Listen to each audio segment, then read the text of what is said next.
when President Park Chung-Hee came into power in 1963, his primary focus was on economic resurgence. And he believed that Korea should have a strong economy, an independent economy, and also an economy in which the military could build up power. North Korea was still a threat. And to counter that threat, North Korea, of course, had the ROK alliance, which was very important, actually, for Korea's economic development as well, because it provided the security space.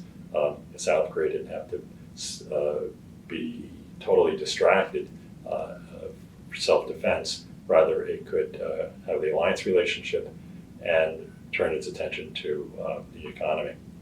So Park Chung-hee's wanted have an independent economy, and he wanted the economy strong enough so that it had military strength as well.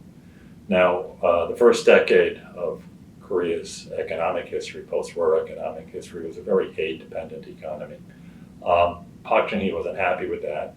He went to Washington on a state visit, Washington, D.C. in 1965, and there he renegotiated the composition of U.S. aid. U.S. aid was running about $200 million a year, which was a lot of money back then.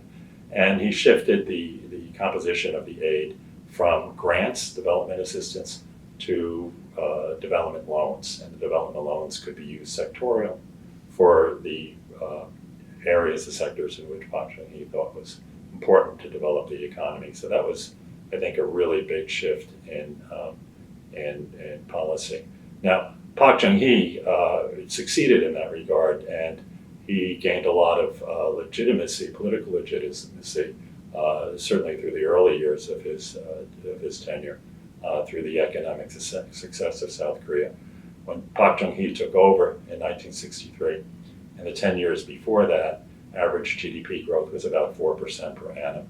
And during his time, 63 to 1979, he pushed his policies, lifted Korea's GDP growth, annual GDP growth, to 10% per annum. Remarkable achievement.